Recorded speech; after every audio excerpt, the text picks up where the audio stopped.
அனைவருக்கும் வணக்கம். இன்றைக்கான கேள்வி என்னன்னு பார்க்கும்போது, கம்பாரிசன் ஒப்பிட்டு பார்த்தல். ஒப்பிட்டு பார்த்தல் ஒன்றை மட்டும் விட்டுவிட்டாலே எனக்குள்ள இருக்கும் அனைத்து ஆசைகளும் போய்விடுமா? இந்த ஒப்பிட்டு பார்த்தல் தான் அனைத்து ஆசைகளுக்கும் மூல காரணமாக இருக்கிறதா? அப்படிங்கிறது தான் கேள்வி. அது ஒரு வகையில சரி என்று சொல்லிவிடலாம். இந்த ஒப்பிட்டு பார்த்தல் அப்படிங்கிற அந்த பேசிக் நாலேஜ் எங்க இருந்து வருது அப்படின்னு நம்ம யோசிச்சோம்னா, நான் வேற, அடுத்தவங்க வேற அப்படின்னு நினைக்கும் போதுதான் ஒப்பிட்டு பார்த்தல் வருது. நான் மட்டுமே இந்த உலகத்திலே இருக்கிறேன், இருப்பதெல்லாம் கண்ணனே அப்படின்னு ஒன்றே உலகமாக இருக்கிறது என்று முழுமையாக புரிந்தவன், அங்க ஒப்பிட்டு பார்த்தலுக்கு இடமே இல்லை. அப்போ ஒன்றே முழுமையாக இருந்து என்பதற்கு ஒப்பிட்டு பார்த்தலுக்கு இடமே இல்லாத போது, ஒன்றே என்று முழுமையாக புரிந்தவனுக்கு ஆசை அகங்காரமா வரல.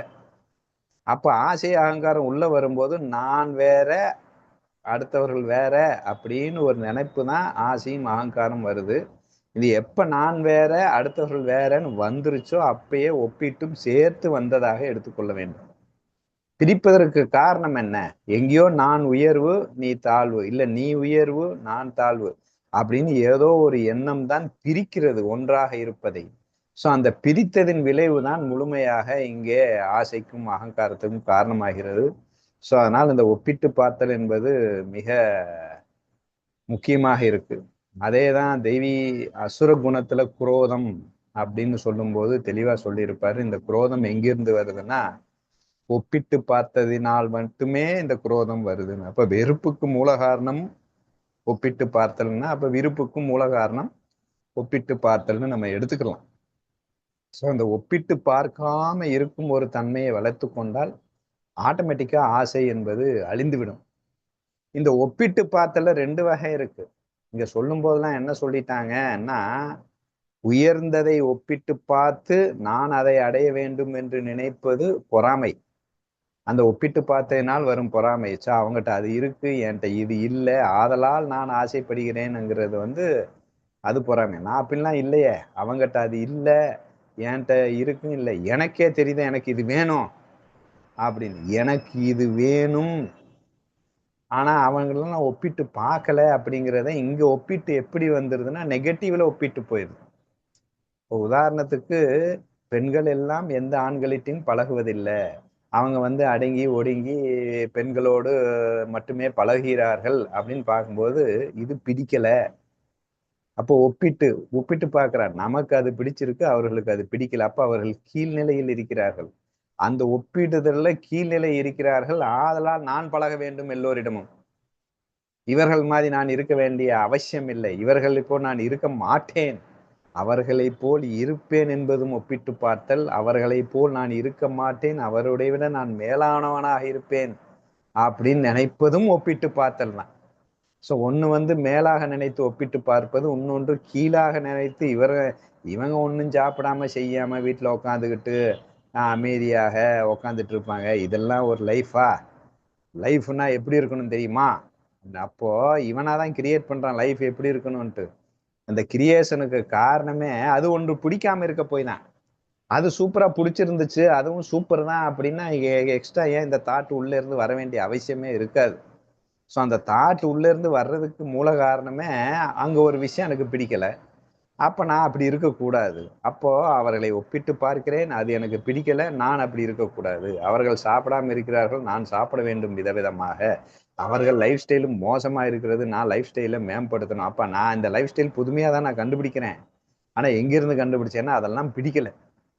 அதெல்லாம் எனக்கு சூப்பரா பிடிச்சிருந்துச்சுன்னா நான் ஏன் புதுசா ஒண்ணு கண்டுபிடிக்கணும்? அப்ப எங்கேயோ என்னையும் அறியாமல் ஒரு விஷயம் பிடிக்காமல் எனக்கு போய்விடுகிறது. அந்த பிடிக்காத விஷயத்திலிருந்து நான் மேம்படுத்துவதற்காக நான் முன்னேறுறேன். அதுவும் ஒப்பிட்டு பார்த்தல் தான். அப்ப 2 வகையில ஒப்பிடுறோம். ஒண்ணு உயர்ந்ததை பார்த்து ஏங்கி பொறாமைப்பட்டு ஒப்பிட்டு ஆசையும் அகங்காரம் வருவது. இன்னொன்றை தாழ்ந்ததாக பார்த்து ஒப்பிட்டு பார்த்து அப்படி நான் இருக்க மாட்டேன், நான் சுயமாக தனியாக நான் நிப்பேன் அப்படின்னு சொல்லிட்டு இவன் தனியாக முயல்கிறான். இந்த தனியாக முயல்வதற்கும் ஒப்பிட்டு பார்த்தல் தான். நான் தனின்னு பிரிக்கிறான் இல்லையா, அதுவே ஒப்பிட்டு பார்த்தல் தான் அப்படிங்கிற மாதிரி வருது. ஸோ இந்த ஒப்பிட்டு பார்த்தல் என்கின்ற குணம் மட்டும் இல்லைன்னா நமக்கு மேஜரா வந்து பொதுவா வந்து ஆசை என்பது இருக்காது. அது நிறைய எக்ஸாம்பிள நம்மளே சொல்லியிருக்கிறோம். இப்ப வந்து எனக்கு 2 கண்கள் இருக்கின்றன. சிவனுக்கு 3 கண்கள் இருக்கின்றன. அப்ப இங்க நமக்கு ஒரு கண்ணு இங்க புடதி வந்து கண் இல்ல. ஆனா எவளுமே கவலைப்படல. ஏன் கவலைப்படல அப்படின்னா, எல்லாருக்கும் 2 கண்ணு தான் இருக்கு. அவன் ஒப்பிட்டு பார்க்கறான். சரி எல்லாருக்கும் 2 தான் இருக்கு. ஆனா ஒண்ணும் பிரச்சனை இல்ல நமக்கு அப்படின்னு முடிவு பண்ணிக்கிறான். இல்ல இவனுக்கு மட்டும் ஒரு கண்ணு போய் எல்லாத்துக்கும் 2 கண்ணு இருந்துச்சுன்னா பயங்கர கஷ்டமாயிருது. ஏன் கஷ்டமாகுது? ஏன்னா எல்லாருக்கும் 2 கண்ணு இருக்கு. எனக்கு ஒரு கண்ணு இருக்கு. அப்போ எல்லாருக்கும் ஒரு கண்ணு இருந்தா எனக்கு பிரச்சனையே இல்ல. அதே மாதிரி இளநரை அப்படிம்பா. 20 வயசுல எல்லாம் நிறைச்சிருச்சு அப்படின்னா பயங்கர வேதனை. அதுவே 60ல நிறைச்சா வேதனையே இல்லை. ஒரே விஷயம்தான். 20ல நிறைச்சா வேதனை, 60ல நிறைச்சா வேதனை இல்லை. ஏன்? ஒப்பிட்டு பார்க்கிறான். 20ல எவனுக்கு நிறைக்கல, நமக்கு மட்டும் நிறைச்சிருச்சு. அந்த ஒப்பிடுதல் தான் மிகப்பெரிய பிரச்சனை. இல்லைன்னா 60ல நிறைய எப்படி ஏற்றுக்கொள்கிறானோ அப்படி அங்கேயும் ஏற்றுக்கொள்வான். 60ல ஏற்றுக்கொள்வதற்கும் காரணம் ஒப்பிட்டு பார்த்தல். அப்போ ஒப்பிட்டு பார்த்தே பழகிருச்சு. சோ நம்ம வந்து ஒப்பிட்டு பார்த்து தான் இது கஷ்டம். இப்ப முதுமையே எளிதாக ஏற்றுக்கொள்கிறான் ஒப்பிட்டு பார்த்து. ஓ எல்லாத்துக்கும் இப்படிதான் இருக்கு. அதே இளமையிலே ஒருவன் முதுமைக்கு வந்துருச்சுன்னா பயங்கர கஷ்டப்படுறான் ஒப்பிட்டு பார்த்து. சோ வாழ்க்கையே வந்து எப்படி ஓடுதுன்னா ஒப்பிட்டு பார்ப்பதின் விளைவாக தான் பிரச்சனையே வருது. அப்படி இல்லைன்னா ஒப்பிட்டு பார்த்தல் என்று ஒன்று இல்லவே இல்லை என்றால் அவனுக்கு ஒரு நிகழ்வு நடக்குதுன்னு தெரியும். அந்த நிகழ்வு உயர்வா தாழ்வா அப்படிங்கிறது அவன் மனசுல இல்லவே இல்லைன்னா நிகழ்வை நிகழ்வாக அனுபவித்து சென்று விடுவான். அந்த நிகழ்வை உயர்வோ தாழ்வோ என்று ஒரு எண்ணம் வருகிறது. உயர்வு தாழ்வு எங்கிருந்து வருது? கம்பாரிசன் தானே வருது. அப்போ உயர்வு தாழ்வுன்னு ஒண்ணுமே இல்லைன்னா எல்லாமே ஈக்குவலு. இந்த ஆலிஸ் டெஸ்ட்ல வந்துடும். எதுவுமே உயர்வு இல்லை, எதுவுமே தாழ்வு இல்லைன்ட்டு ஆலிஸ் டெஸ்ட்ல அவன் என்ஜாய் பண்ணிடுவான். அப்போ ஒன்று உயர்வு ஒன்று தாழ்வுன்னு ஏதோ உள்ள வருது. அதுதான் அங்கே கம்பாரிசன் ஆகி விடுகிறது. ஸோ அந்த கம்பாரிசன் பொருள்களால் கம்பாரிசன் இருக்கு, மனிதர்களால் கம்பாரிசன் இருக்கு, சூழலால் கம்பாரிசன் இருக்கு அப்படின்னு தன் மனமே கம்பேர் பண்ணி கொள்கிறது. முன்னாடி அனுபவித்ததுக்கும் பின்னாடி அனுபவித்ததுக்கும் இப்படி டோட்டலா கம்பாரிசன்ல வந்து உயர்வு தாழ்வு வந்து இருப்பதுதான் பிரச்சனைக்கு மூலம் காரணமாகிறது. என கம்பாரிசன் என்று ஒன்று இல்லை என்றால் நிகழ்வு நிகழ்வாக பார்க்கப்படும். ஓகே எனக்கு 2 கண்ணு அக்செப்டட், ஒரு கண்ணு அக்செப்டட், முதுமை அக்செப்டட், மரணம் அக்செப்டட். ஏன்னா எல்லாமே நிகழ்வு. அதை சூப்பரா ஏற்றுக்கொண்டு அனுபவித்து சென்று விடுவேன். எங்க அக்செப்டன்ஸ் வரலன்னா ஒப்பிட்டு பார்க்கும்போது எனக்கு அக்செப்டன்ஸ் வரல. ஸோ அந்த அக்செப்டன்ஸ் வராதான் எனக்கு வந்து மிகப்பெரிய ஆசைக்கும் அகங்காரத்துக்கும் காரணமாகுது என்பதை புரிந்து கொண்டால் இந்த ஒப்பிட்டு பார்த்தல் என்கின்ற ஒரு குணம் இல்லை என்றாலே ஆல்மோஸ்ட் 100% ஆனந்தமாக இருக்கலாம் அப்படிங்கிறது என்னுடைய பதில்.